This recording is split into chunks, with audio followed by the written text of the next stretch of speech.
We're in Grove Studios for another Acoustic Alternatives, brought to you by Grove Studios. Grove is a place that I've been doing, I think this is number 90, if we're counting, unofficial counting. Not all of them have been done here, but they've been kind enough to encourage me to do a podcast so many years ago, almost 5 years ago now, that I wouldn't have the joy that I have without Grove Studios. And if you've never been here, if you're a musician, if you're a DJ, if you're a podcaster, if they've got a space that you can rent 24/7, you want to come in at 2 a.m. and jam so you don't annoy your neighbors, that's available. It's a keypad operation. Just check them out at grovestudios.com. I am here with somebody who's been, on my short list of people I've wanted to have since I started doing the podcast, one of the most prolific songwriters I've ever met. And it's not just the quantity that she produces, it's quality for sure. This time on Acoustic Alternatives, it's May Erlewine and special guest, Packy Lundholm. Thank you for joining me. Thanks for having us, John. So good to have you here finally, May, and just a pleasure. You've been a favorite of mine for so long. When I first discovered you, gosh, it was a 2007-ish session you did at the station I used to work at under your other name, Daisy May.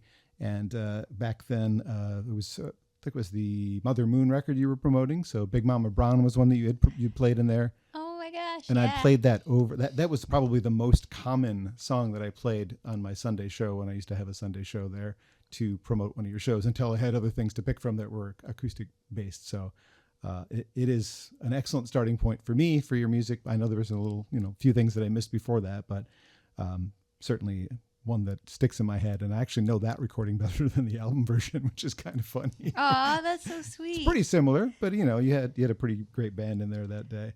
The newest record is called What It Takes. We'll hold that up to the people who are watching this on the cameras. And this one was produced by Theo Katzman on his record label.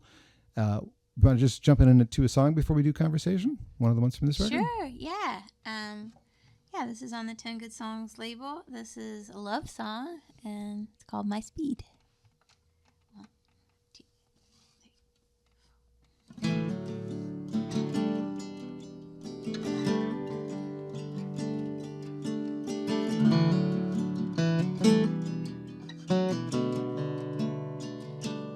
Who knew we'd meet on Ridge Street? Porch lights and Jean on Jean on Jean. Teach you the harmonies, teach me how to be close to you.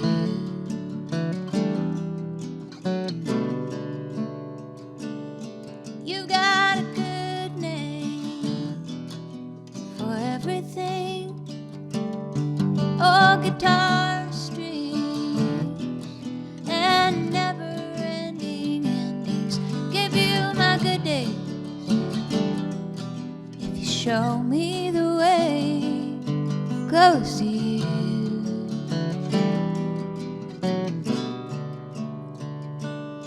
Told you then, tell you now, if you really mean it, say it out loud. You're the one that I want. You're the one and only. If we're talking real talk, you're my cup of tea. You're the one that I want. You're the one for me.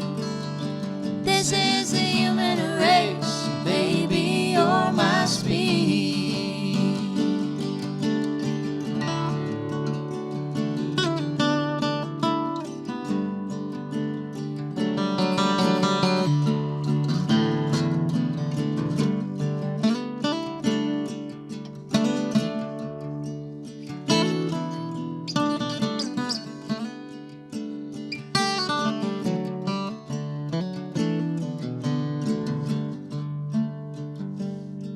After the good takes, go back to my place. You're in your 30s, more time for us to waste. Give you the shirt off my back, if I can be close to you.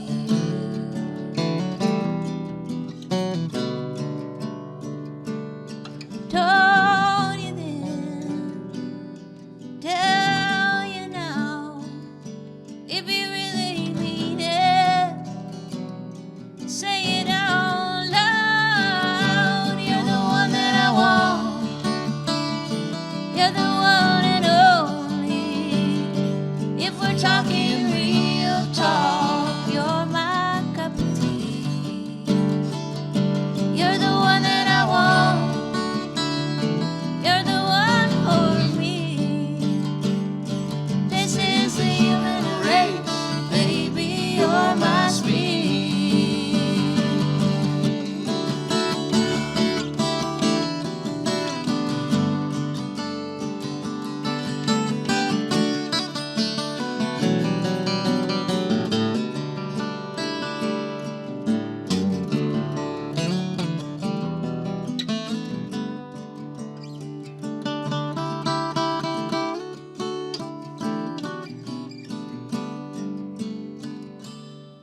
So many things I want to say.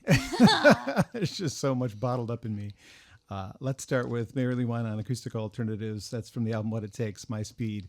You're about 22-ish years into your recording career. If you look at other artists that do the kind of music that you do, usually it's the first part of their career that's really good, and then they kind of tail off, and the rest of their stuff is like, it's good, I'm still a fan, but it's not good. You are producing as good or better than you were in 2003, 2007. You have longevity. You have something I can't describe, but you're not supposed to be this good anymore. I don't know how to say that any way that makes it sound right, but I think you get what I mean. Like, well, I'm glad somebody's wrong. Well, I'm going to just use like Joni Mitchell as an example. Like early Joni, great, right? Late Joni, well, okay, it's Joni, but I don't know that I love it. It's Joni, but I'm not usually picking out a late Joni record to listen to if I'm going to pull out a Joni record. With you, it's like, it doesn't matter where I go in your career. They're all very good records to listen to, enjoyable. And that's something about your skill set. And I don't know what it is exactly, because I've been doing this 40 years in some capacity, and I know what good music is. 40 years ago, I started working in a record store, and it's been record retail, record wholesale, and radio. So music industry, my entire adult working career, I know what good music is. I'm not bragging, but that's what I do, right? Yeah. So, wow. I mean, this is a great record. I had somebody that I know that's a friend that said this is his favorite of your records. Aw, this far into your career. Thank you for so many kind words. That's really, really nice. Well, that's just where it is. And Picking Packy, I mean, you guys worked on this record together too. Mm-hmm. You're right. You said this at the Sonic Lunch show today. What a great guitar player. Oh, yeah. Thank you. I feel so grateful every time I get to play with him. It's like I wouldn't rather play with any guitar player I've ever heard. Sincerely, I don't say that lightly. So. Well, you're both lucky. So anyway, thank you again for doing that song. One of my favorites from the record, lyrically speaking. It just stands out. It's one of those like, wow, how did she get that lyric out of the sky there? Where did that come from? But good stuff. So thank you, John. All right, let's back up. Let's go back to very young May, maybe this tall. I don't know how long. Musical family, right? So you're not the only one in your family that's music industry. No, I mean, my dad was in a band like way back, in a blues band in the 60s, and my siblings all play music in some capacity, but I think the main thing was like music was part of quality of life. It was like food, yeah. And so I was lucky in that I got to listen to some of the greatest music made, and my dad and my mom, they both valued it so much, so I had that value instilled in me, and I got to listen to all kinds of cool stuff at a very young age. So I know that seeped in big time. Born in the Big Rapids area and then moved to Ann Arbor? When did you move? My parents lived in Ann Arbor before I was born. Oh, okay. And then moved back when I was a teenager. So it was sort of Big Rapids and Ann Arbor, and now they're back in Big Rapids. So it was between those two places that I grew up. When you say home, what does that mean to you other than where you live now? Like I say home, that's my father's house, right? I mean, Big Rapids it's like where I went to middle school, and I'm like going to one of my class reunions this summer actually. So cool. I'm going to see all those, formative friends. But I feel like Ann Arbor is like definitely the community home, and Big Rapids has some of those like home memories and a lot of like nature memories that are, so it is both, but different parts of home are represented by different places. And I think Ann Arbor culturally, embraced my family's natural interests a lot, just music and art and food and all these things. So definitely find that here in a lot of ways. Did you pick up playing music before you moved to Ann Arbor? Was that like pre Ann Arbor? Yeah, I was always pretty musical, like just sounds. Like I sang all the time. I was a very verbal kid. I played piano and violin when I was little. But still play piano occasionally? Yeah, I play bad piano, but I use it. Everything I do, I feel like, is just to write songs. And so I don't really think I play anything that well. It's just to get the song out, and that's like all then have Packy and then, play. yeah, and I'm very lucky. Musician. I find, these incredible people to support these songs, and I'm really lucky to be able to do that.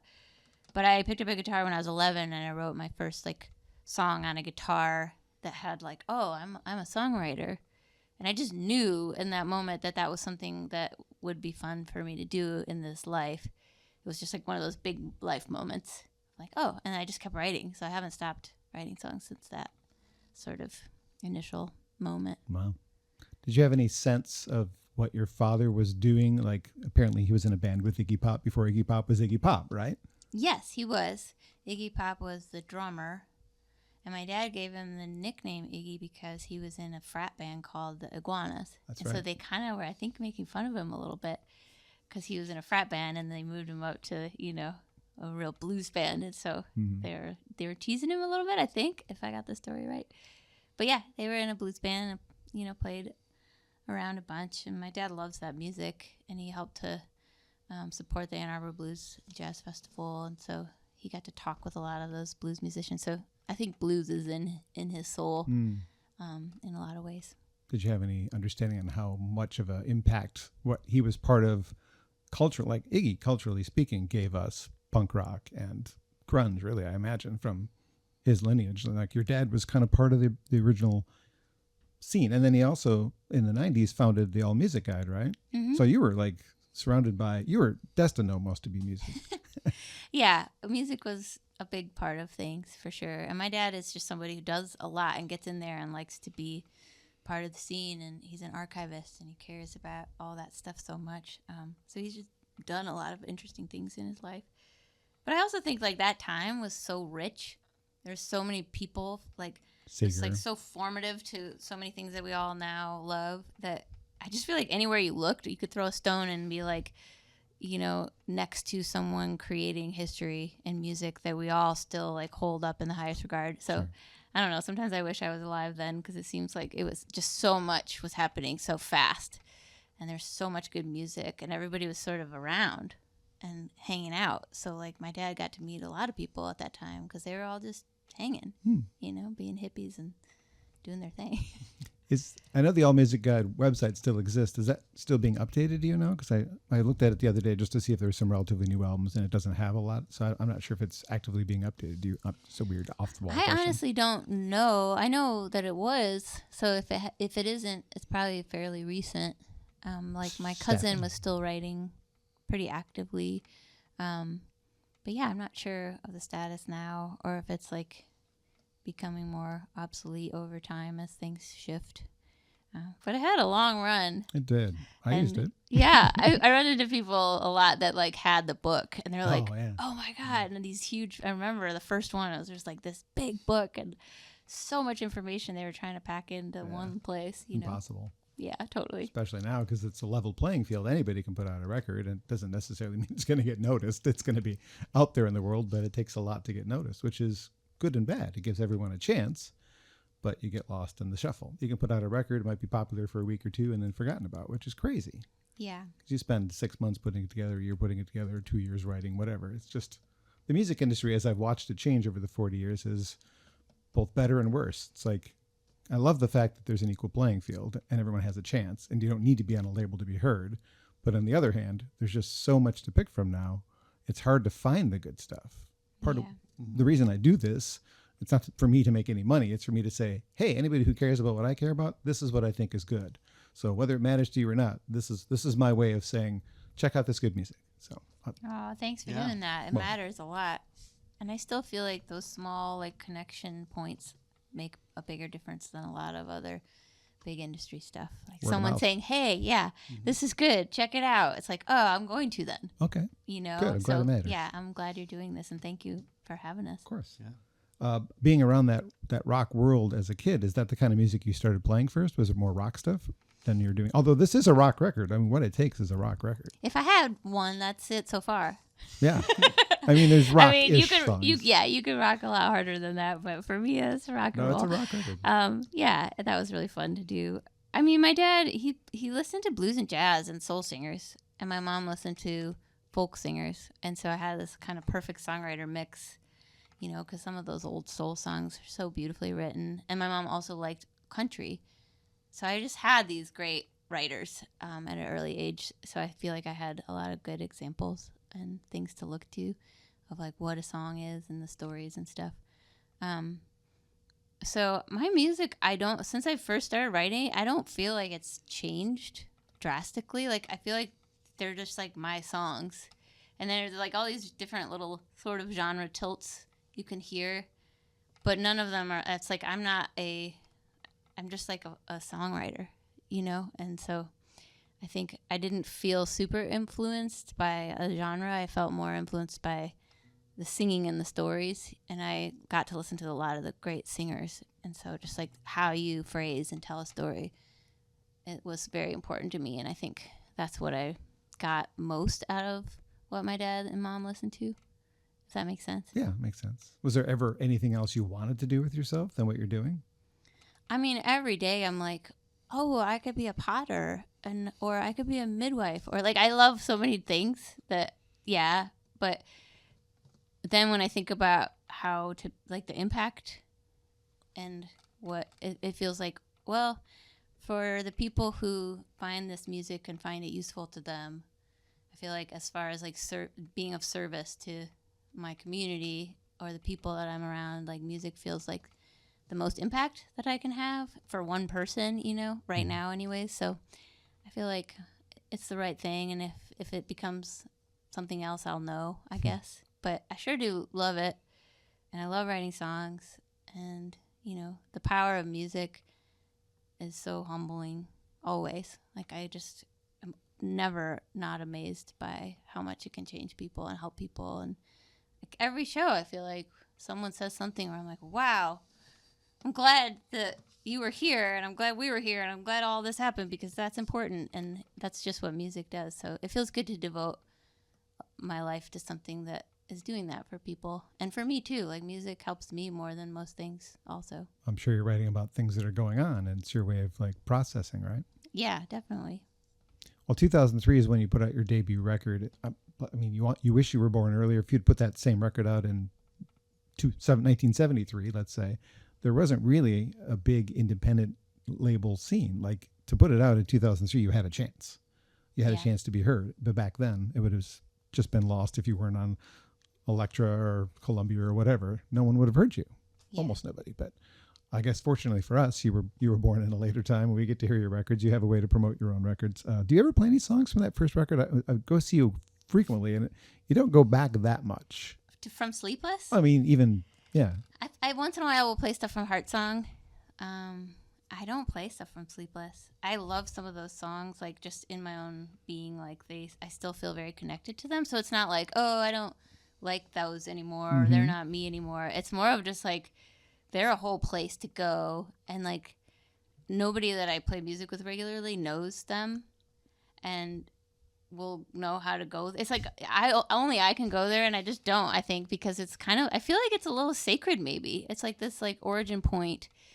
And so I just haven't done it, but I have dreamed about like doing a show as a joke that's like May Erlewine does Daisy May, you know, just like and I play some of those records or some of those songs, and that would be a fun excuse to like just dig back in. I did do a whole Heart Song show where I played it front to back. Cool. For I think the 10-year anniversary or something, and that was really fun. So yeah, I'm not opposed to playing them, but I think also because I write so much, I just get excited about what is new, and I just want to play the new song. Like today we played a song we'd never played before yesterday, and it's just exciting to do that. And sometimes you mess it up and it's not like the most perfect thing, but I love that. I love the new, like kind of wobbly trying of things. It's fun. Well, you're blessed to be prolific. You don't have to go back that often. You always have new stuff to pick from. There's always songs that we haven't heard. And in fact, as a patron on your Patreon, you're probably the best value for me on Patreon. You're consistently giving me stuff every week or two or three. You're giving me something new that's unreleased or something special. And others that I subscribe to, you know, they try. It's hard. I mean, but you're consistently putting something out. Oh, so I suppose thanks for your support. Well, of course. If you ever get to a point, though, where it runs out, and not that you're going to run out, but like that might be the time that you revisit those. Hey, let's do these classic shows because I'm feeling a little lost in my songwriting. So I'm going to do these, 2 or 3 songs from all my old records. So that might be something fun to do at some point. Totally. Yeah, definitely. Not now, because there's a new record. It's called What It Takes. Came out earlier this year. Excellent record. You want to do the other one from this one, or do you want to do one of the older ones? No, we can do the down to this. This was a song that was also released on Patreon first before it came out on the record. And so if you're not already supporting May on Patreon, you can hear songs before they're released. sometimes a year before they're released. And you can decide whether, well, you haven't done this yet, but I'm in one Patreon page where he puts out a song every couple of weeks, and then we all vote on which songs end up on the record. So, Ooh, that's fun. yeah, so he basically says, okay, these are your top 10. Those are the ones I'm going to record, make them fully, flush them out and do them in the studio. So anyway. Yeah, that's cool. Yeah, Patreon's fun. I'm really grateful for the community and the support there, and I think it's helped so many artists and people just connect to artists and their work and the reality of it too. So, is there a story with this song before you play it? There is. This song, I'll tell you the shortest version I can. This song I was in Oaxaca, Mexico, and there was this old church there, and that whole city is very ancient and sacred feeling, and I really wanted to go into this church and say a prayer. And I walked by it and was like, oh, I'll go after lunch. And then I went back, and there was a wedding in there, and I couldn't go into the church because they were occupied. And then I remember being like, oh, man, I wanted to pray in that church. And then at that moment, this breeze came by, and it made all the hair on my body stand up. And it was like my mind was like, oh, this is God laughing at me. And it was like God was laughing because, like, you can pray always, anywhere, and the church has nothing to do with it, And it was just like this moment where I, like, felt God. And it was like brought me into the present. And then that evening I had this whole experience of kind of going through my life and realizing that there was a lot that I needed to let go of in order to be in the present and feel, whether you call it God or love or whatever, feel that energy of fully being here and being present. So I wrote this song just as almost like a prayer to be more in that place and to let go of the things that I need to let go of.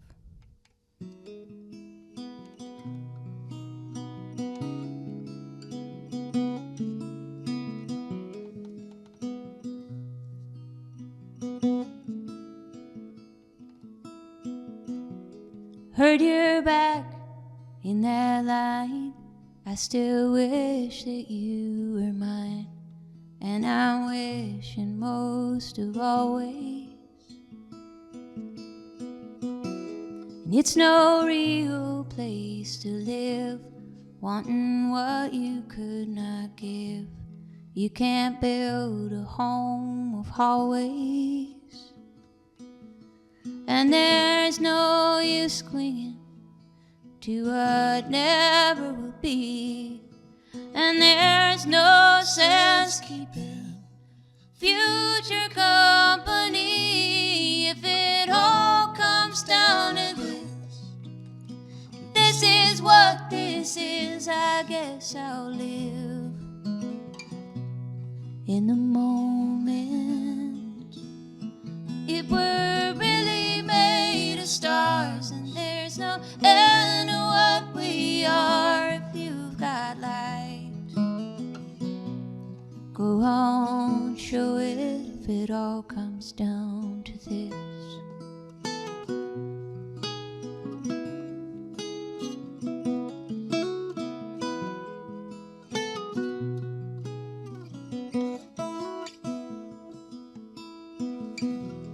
Think we made it out all right. I know it hurts, I know we tried. I think I would try forever.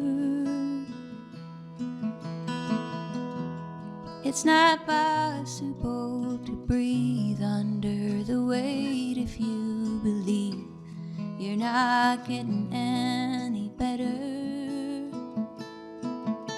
And there's no use clinging to what never will be. And there's no sense keeping future company if it all comes down to this. This is what this is, I guess I'll live in the moment. If we're really made of stars, and there's no end to what we are if you've got light. Go on, show it if it all comes down to this.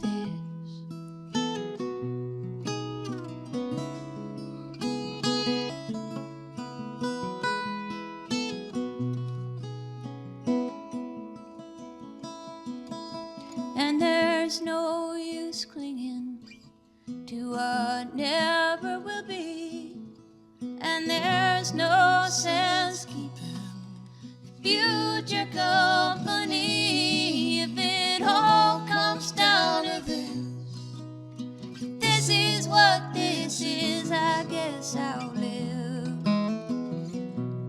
in the moment. If we're really made of stars and there's no end to what we are, if you've got light, go on, show it. If it all comes down, think it all comes down.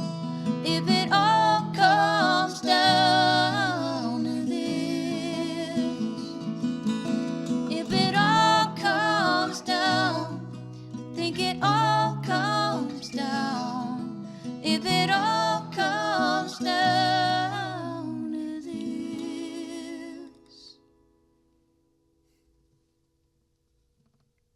I can't talk. And I'll tell you, your voice, your songs, they move me in a way. I don't do this at all the concerts I go to. I don't hold my heart and go, I'm holding this in so it doesn't explode. But that's what you do to me. Your voice, your songs. May Erlewine's my guest on Acoustic Alternatives in Grove Studios. GroveStudios.space if you want to check out what it looks like. If you're a band or a DJ or a podcaster and you need to do your thing and not disturb your neighbors, their motto is get out of the garage and get into the studio. And I'm super grateful to them. If they hadn't asked me to do this, I would not be experiencing this moment, this very special moment for me, having Packy and May here doing this thing for me. So thank you to them and thank you to you. And this fantastic new record, if you haven't picked it up yet, What It Takes is the latest record, the 2025 release from May. It seems like there's already 3 or 4 new songs that have been being performed out live, so there must be another record in the queue. She's already working on it, I'm sure. I'm thinking about it. Yeah. Of course, you're always thinking about it. Thank you. You're putting out something almost every year, it seems like, if not every year. I love recording and I love writing songs. It's so fun, you know? Not a bad job. Yeah. But Nice work if you can get it, as the old song says. totally, yeah. Song I've been playing a lot in my new radio world. We had once mentioned that you had a previous interview that we done years ago that can't be heard at this point. Prairie Home Companion was something you got to do once. Oh, yeah. Have you had any more cool experiences like that in your career since then? Have you gotten to do any of the big shows like that? Oh, man. Like Mountain Stage or any of those sort of No, things? nothing quite like Acoustic that. Cafe? Has Rob ever had you on? Rob Reinhardt does that in Ann Arbor. Maybe. I don't remember. I don't know. I don't Okay. think so. I haven't done a ton of those kinds of things. Doing Prairie Home Companion was super cool, super fun. I know that a lot of people have a lot to say about any personality that is, prevalent in our media world, but Garrison was so cool. We hit it off, and I just kind of hung around and followed the giant man around the set. He was very nice and funny and interesting. So that was cool. Got to do it once, though. Just once. Only once? Why not twice? I don't know. But it changed a lot too. It's changed hands and the whole thing. But Sure. it was a wonderful experience to be there and to see the live Foley and just how the whole show works. And yeah, it was a big thing that they were doing there and still are, right? Yeah. I think it's still out there. I should know that. I work for an NPR station, but we don't carry it. Yeah. maybe that's why I don't know. I mean, I've got to, do different things and be on NPR in different ways throughout the career. It's always an honor to have someone come up to you and be like, I heard you on the big radio. Yeah. It's like, wow, really? And so, yeah, it's fun. Other things you've done in the earlier parts of your career, way prior to this, your collaborations with Seth Bernard brought us some pretty darn cool records as well as a pretty darn cool human. Somebody that's an important part of your life, I'm sure. But one of the things I wanted to mention about that period of your life is I was always impressed with the ethos of the Earthwork Music Collective, that collaboration. That always made me go, why isn't the world like that in the music industry? And sidebar for our conversation, I'm part of the Michigan Music Alliance, and our motto really is collaboration over competition. So it reminds me a lot of what Earthwork was about, because that's kind of what it was, right? It was like, we all make music. Let's just make it together. Yeah, totally. And I think also just an umbrella of, support and sharing like ideas and like being like, oh, you don't know how to do this, let me help you, or you need someone to do this, or this person is, has a cool gig and you'd be perfect for it. Like, just those connective ways of helping each other out that I do think are inherent to most thriving musical communities anyways, because the competitive nature of things just is exhausting, and it's so isolating and lonely. And I mean, I feel like people who are really doing this for a lifetime are all very collaborative for the most part. Like, they're very helpful and kind and like looking out for one another and trying to throw you a bone or help you out, and so you can kind of tell pretty quick like where someone's at with why they're doing this, by that very nature of sort of generosity and support. And most of the people I run into are just really encouraging and helpful. But I think Michigan is special in that way. A lot of the people that did this long before Earthwork did or I did, just our elders were so collaborative and supportive of young people learning and giving them chances. And the festival scenes, I think, really lent themselves to that. So I think we were lucky here, because I do travel around and I do notice that, especially in Michigan, there's a lot of like community and collaboration happening here that isn't always everywhere. So yeah, I feel like Earthwork was a part of carrying on that legacy, and trying to support how much that helped us and offer it to other people. And I'm not a part of it at this time, but it's still rocking. Yeah. And they're still doing all kinds of good work and helping each other. And there's new artists and all kinds of good stuff. Packy, you're not from here. Did you have anything like that in your community, your music community? Chicago has a pretty vibrant music community. I've heard of a few artists from there. Yeah, there's a few artists from there. A few things happening. Yeah, sure. But I always, every time I'm here, I just marvel at how widespread the support is, like through the state. It just seems like everybody in the state seems to know each other and be connected, and all is very supportive across all these different towns and communities and things. I think it's. I'm glad to know that it's not perceived as real, because if you're seeing it as an outsider, it's got to be. I mean, I see it because these are people I see all the time, so it's just so-and-so's helping so-and-so. Brad's playing with May today, and now today it's Katie instead. So it's just this bunch of people can get up and play with each other. It is nice to see for sure. Yeah, it's sweet. One of the other cool things that happened in your career, in my opinion, was, I don't watch the show very often, but Joshua Davis was on The Voice, and here's this young man, Sawyer Frederick, singing one of your songs. I'm like, what in the world is happening? May Erlewine's song is on The Voice. Do you remember how you felt when you heard about that? That was a wild thing, because what a weird coincidence that year they were both on there. Yeah. And I got a call. Obviously, Josh is one of my dear friends. Mm-hmm.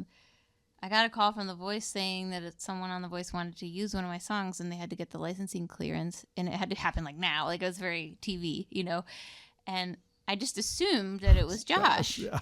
And I knew that he was fighting to get original music on the show, which I think up until that point was not something that happened at all, or very often at least, because of all the licensing things. Yeah. But then in the further conversation, they're like, no, it's Sawyer Frederick's. And I was like, what? He's like, yeah, he wants to sing it for his mother on the Mother's Day show. And then when I finally got the whole story, which took a while afterwards, he had a homeschooling group called Shine with Unschooling. And so he grew up listening to Shine On at his homeschool group with his mom and wanted to play it for her. So it was just, and then Josh and he worked together to get original music allowed, and Josh played one of his original songs, and Sawyer played Shine On. Yeah.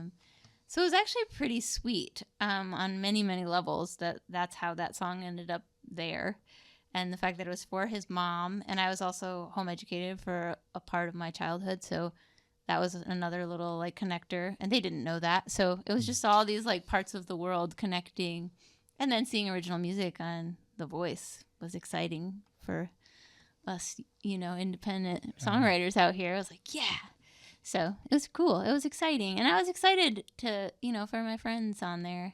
And I think, it offers some exposure for them and their songs, like Josh and Sawyer. I think a lot more people turn onto their music than would have been. So it's cool. Did you notice an uptick at that time in people checking out your music because of him? The thing I'd noticed about, and I think this happens with TV, is like the hype is so quick. Like, it's like, boom. So the single that Sawyer put out was a big deal. And so then there were some people who wanted to hear my version of it. But that lasted a short time. They didn't keep following you. Well, I'm sure a few of them did. There are people that come to my shows that are like, we heard Sawyer sing Shine On, and that's our... That's so great. it's real. Yeah. But it isn't like, you know, I think for me being such an like auxiliary piece of that puzzle, like the hype was quick burn. But I think there are a few people, and anyone, you know, that has a connection, it's like, that's important. So yeah, I'm sure it helped in ways. It might still like come out later, some crazy connection that happened because of that. Like, that's one thing about this world of music. It's like, you don't ever know. Like, a song you write that you think maybe didn't reach people in the way you hoped, 20 years later, someone comes with this huge opportunity because they could, you know what I mean? It's like, it all is working its magic in weird ways that we can't ever know. But that was a fun little manifestation of a lot of different connections. That was a staple in your early shows, and one of the songs from that era that still is a staple, the River Jordan, little thing you may not know, in my days at the radio station in Ann Arbor that I used to work at, that song was performed 3 different times in studio, once by the Sweetwater Warblers, which makes sense because you were there. Brad Phillips did it once. Oh, I didn't know that. Yep, and Rochelle Clark did it once. Sweet. And then, of course, I had the Lindsay Lou version available to play to me. So I had so many different versions available for my Sunday morning show to play. 3 of them recorded in the studio. I mean, I can't think of any other song that was performed in our studio more than once or twice. Maybe somebody covered the same song by a different session, but a Michigan-based songwriter covered by other Michigan-based songwriters. But that says something about how people feel about your music. Other musicians, like your peers, really look up to you. And they recognize, I mean, when the Rebel E's opened for you today, I mean, they were like, oh my gosh, we're opening for May. So there's this like, we all think of you in this community as May. And I don't know what happens when you go to Colorado or Florida. I don't know if you play there, but like the level probably changes as to how well they know you. Oh, yeah, totally. I mean, I think it's just, I don't know. This world is so funny because you can go and play at some really big time thing for thousands of people and have this experience where you are like kind of the movie rock star moment of something. And then 2 days later, you're playing at this tiny club and no one came, and they're like kind of rude and kicking you out or like as fast as possible. And the sound is horrible and nobody cares, and they throw you a bag of chips in the green room. You know, it's like I live in those worlds often. Sure. I mean, and it's just, I don't know. I think it's part of the deal, and I kind of love it for that reason. Like, I like the fact that it just all depends, and the humility of knowing that I can play in Michigan and a lot of people sing along and know, and then I can go to Colorado and be really grateful if the room is even halfway full, and if there are people there that care. It's like, it's a huge deal. And so, I don't know, it keeps you humble and grateful, and that's a good thing for the human experience, I think. It's just a weird thing about the music scene. It is weird. Like you're big in Michigan to a point. It's I kind of can equate it to the Canadian music scene because they have the Canadian content rule for radio. The Tragically Hip are a huge band in Canada. Do you know them? No. Right, but they were huge. They're one of the biggest bands in Canada. Blue Rodeo, same thing. Huge band in Canada. Do you know them? Right. Great band. Love them both. But they didn't have the same regional success right below them. But in their country, they would play stadiums, and here, might play the Ark. Yeah. So it's a little weird. It is weird.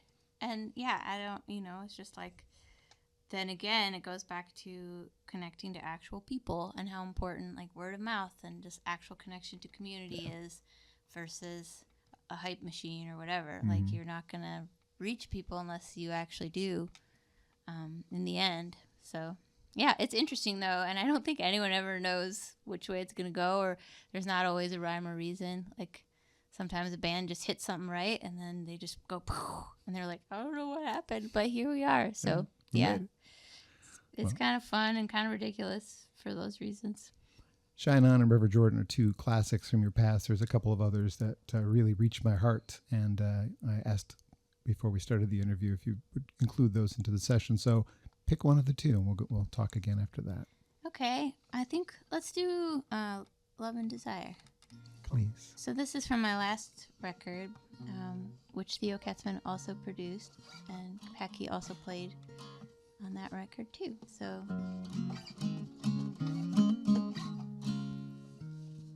I don't usually play it in this tuning. ooh, exciting. Let's see what we get. All right. 1, 2.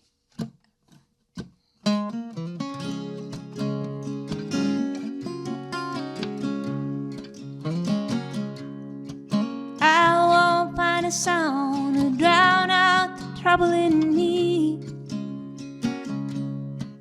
I won't get it right the first time, not with anything. I'm nothing like that clock on the wall.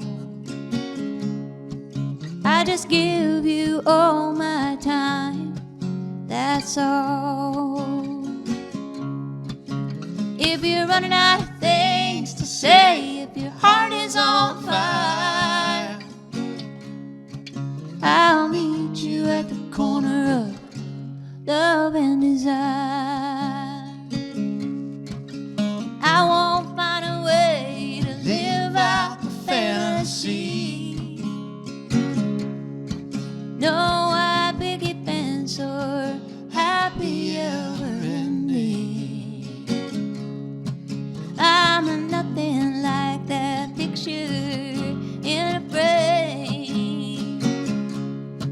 I just give you all I've got every day.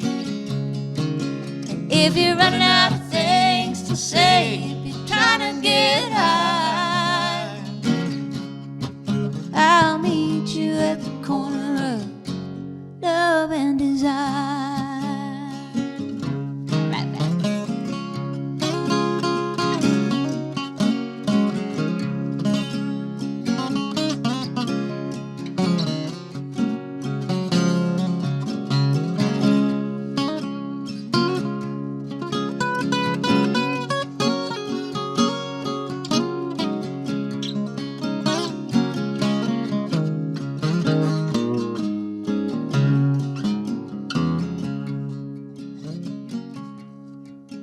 I won't know the words you heard that set you free. I won't tell a lie, won't deny my destiny. I'm nothing like that song you always sing. I just learned to tune and found a harmony. If you're running out of things to say, if you're walking on a wire, I'll meet you at the corner of love and desire. If you're running out of things to say, if your heart is on fire, I'll meet you at the corner. I'll see you at the corner. I'll meet you at the corner. Love and desire.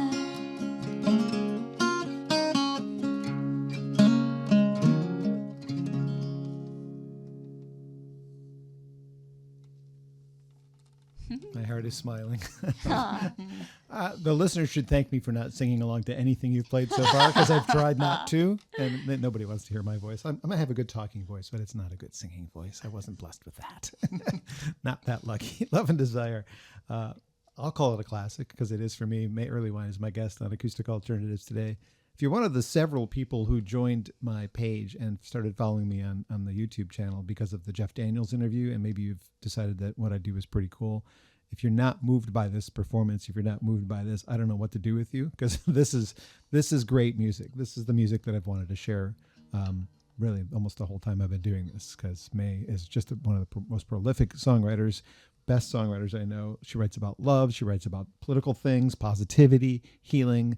Your voice is like medicine to me. I don't even know how many more ways I can say wow, just wow. Thank you. Aw, thanks, John. How much do you write in a typical week? Because it does seem like you've always got something new to present all the time. I don't You don't schedule it? I don't subscribe to any goals about writing because I have worked really hard to build a relationship with my creative self that is based on trust. So if there are times where I just don't feel moved and I just let it be. And so I don't know. But I do know that I get the urge to write a lot. And that whenever I get that, I try to really honor it. Like even if I'm in the middle of other things, I try to at least give it 5 minutes of time to harvest whatever that natural inspiration is. And that builds trust too. So I just like have sort of worked over time to like learn myself and like, oh, when I get that feeling, it means I have something that needs to be put into music and should pay attention. And sometimes it all comes out really easily and it's all a whole song and it's just kind of done. Other times I have to labor a little more, or sometimes I write something and I finish it. I'm like, I don't know if I'll ever play that, but whatever that was. And then it has a reason somehow. I don't always know what it is, but I just trust the process. So I don't really know the answer to that question because I don't really keep track. But I usually end up writing a few songs a month probably. Or at least ones that I feel are worthy of presenting to my Patreon group. And then some other ones that maybe I'm like, I don't know what to do with that one right now. And I'll just record it. And I've got a system, so it's documented. And that makes me feel at ease too. Because I'm like, I know it's in my Google folder. The lyrics are there. And I know it's the same label as in my voice memo. So if I ever am like, oh, that one moment, it's there. And I don't need to think about it anymore than that. So, that's kind of... I just let it happen when it needs to, and try to pay attention to that. Do you ever feel any discomfort when you're sharing these sort of raw pieces of work with your patrons? Only when people try to read too much into the songs, and like a common thing is to assume that it's all like autobiographical, and some of it is, so it's not like silly for them to assume that. But a lot of times I'm going to take a feeling that might be a real feeling and try to write a good song, which doesn't always include like an actual story or the way it went. It's like many pieces of stories, and also just I love words. So it's like what words and phrasing is going to go with this melody.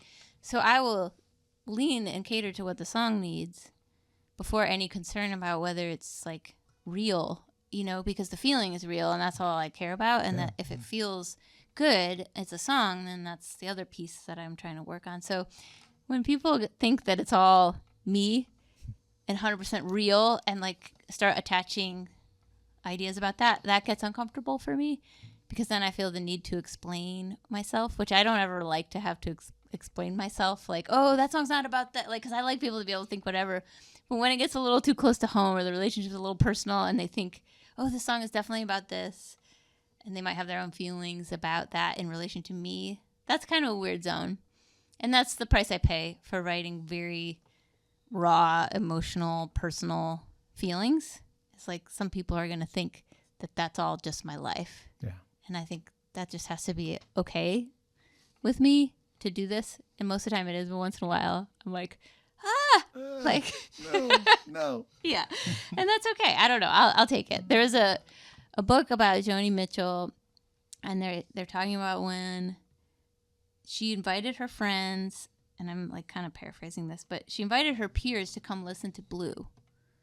I think before it was released, there was like a listening party, and I think it was Chris Christopherson. After they listened to it, was like, Jesus Christ, Joni, can't you save anything for yourself?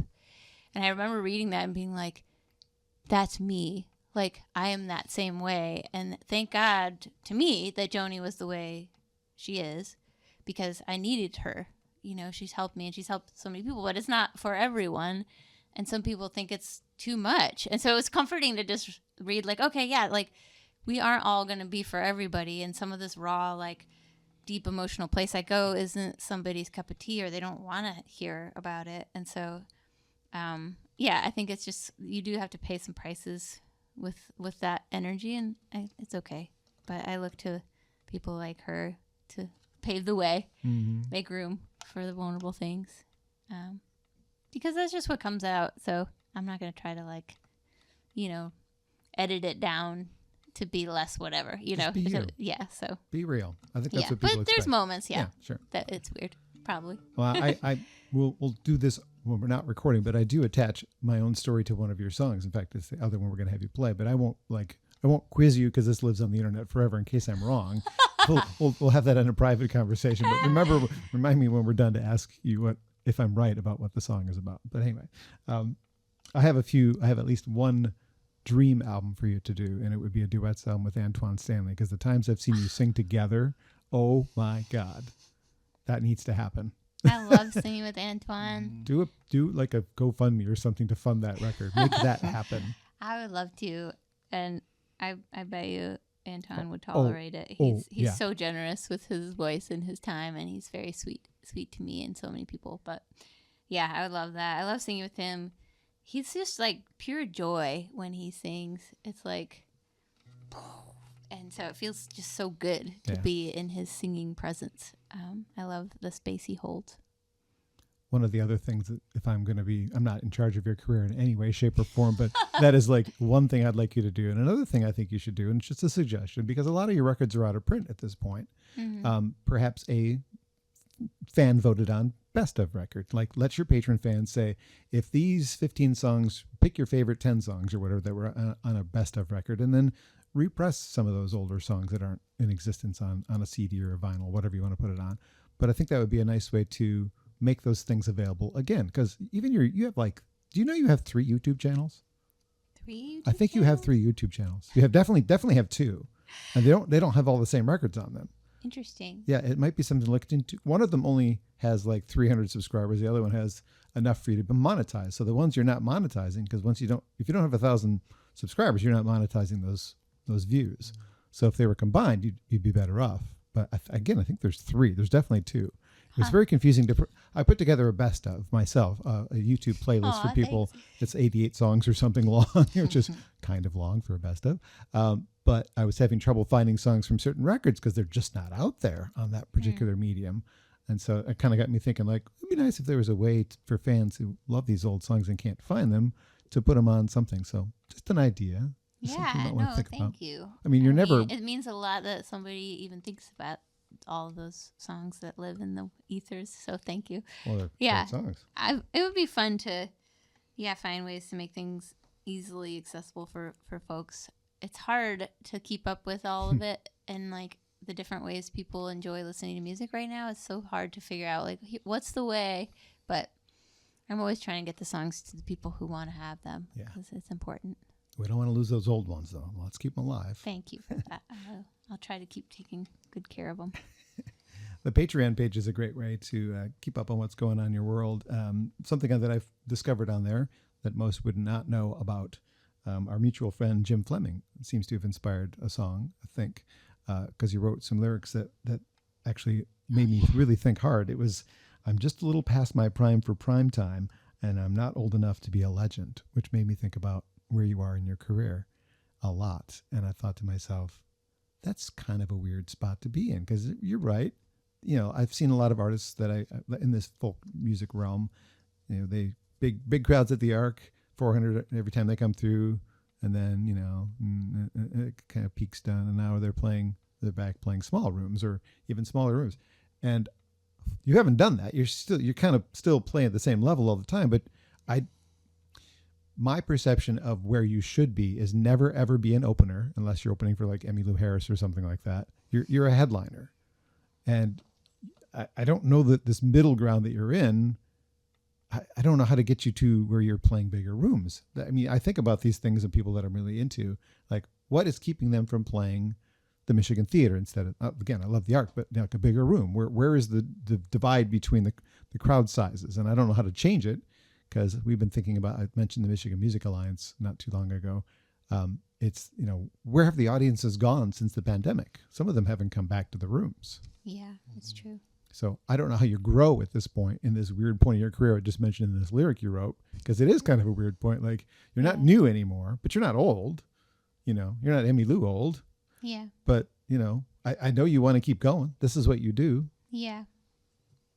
I don't know what to do with that. I don't know what you do with that as a musician. Like, this is how you make a living. Yeah. Well, I mean, that's what the song was called, is Making a Living. And it was, Jim Fleming always had, I think it was on his desk or on the wall, like make a living, not a killing. Yeah. And he's an agent that ran Fleming Agency here. And Great man. Jim is, a wonderful person. Got to work with him for a few years, and it was such a pleasure. But yeah, I don't know. I just figure if I'm making a living still, then I get to keep doing it. So I'll do it anyways, but it's nice to be able to, support my life and do this. I feel lucky. Not everybody gets to do what they creatively love for their living, so I feel grateful to get to do it. You say you're not old enough to be a legend, but I know a lot of the people in the music scene think you are, and I do too. So some of my favorite lyrics of yours, as we move on a little bit here, from the newest record, we already did the What It Takes, but if this is the human race, baby, you're my speed. One of the best lyrics of the year, without question. I just love how that comes out. Thank you. That rolls off the tongue really nice. Down the Disc, you did that one. It just hits my heart. Love and Desire is a favorite of mine, and I was so happy you did that. River Jordan, Shine On, Rise Up Singing, all, obviously destined for a best of if people vote on them. The one that touches my heart the most possibly is Nothing But Love, because I can kind of picture how that one relates to your life. And I would love it if you could do that one. Absolutely. Yeah.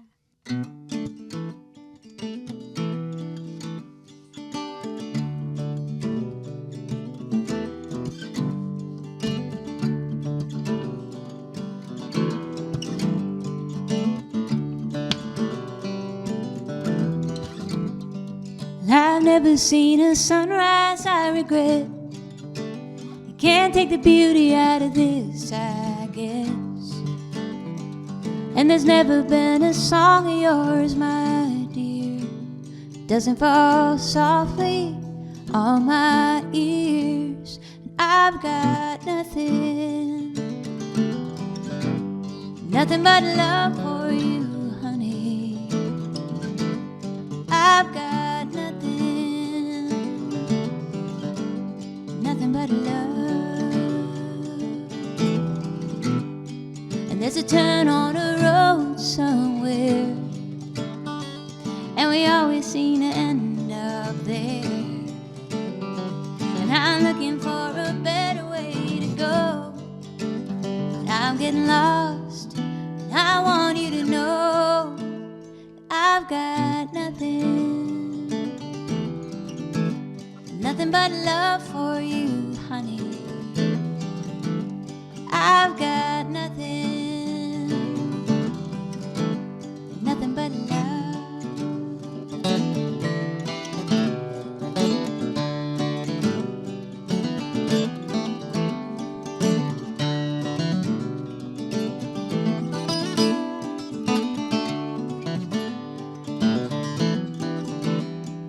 And there isn't a day goes by I don't wonder every why. Sometimes it's just enough to say I gave my all anyway. And I've got nothing but love for you, honey. I've got nothing but love. Never heard it said that way. I guess we're more ourselves each and every day. I'm still leaning on the angels in these songs. You're still working hard to change what is wrong. And I've got nothing but love for you, honey. I've got nothing but love. Nothing but love.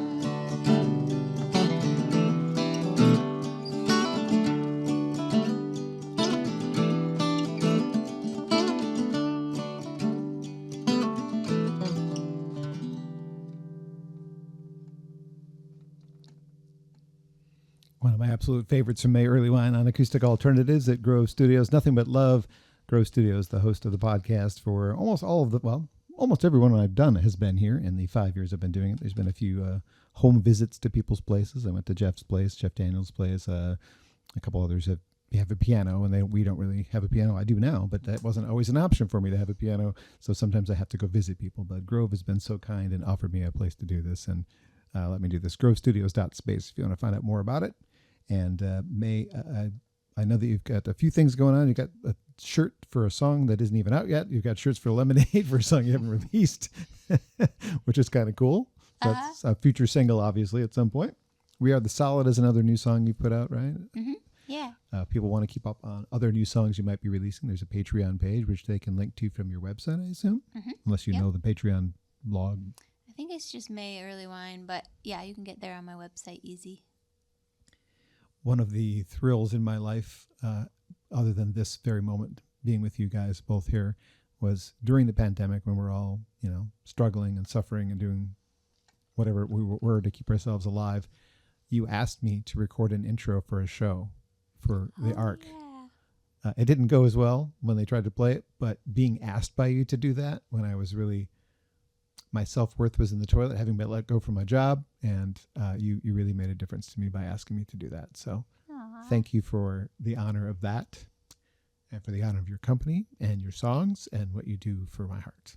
Oh, thank you, John. Thanks for all your support of just this musical community for so long. You've been such a huge supporter and a part of everything. So it only felt right to have you do the intro. And yeah, it's nice to stay in touch.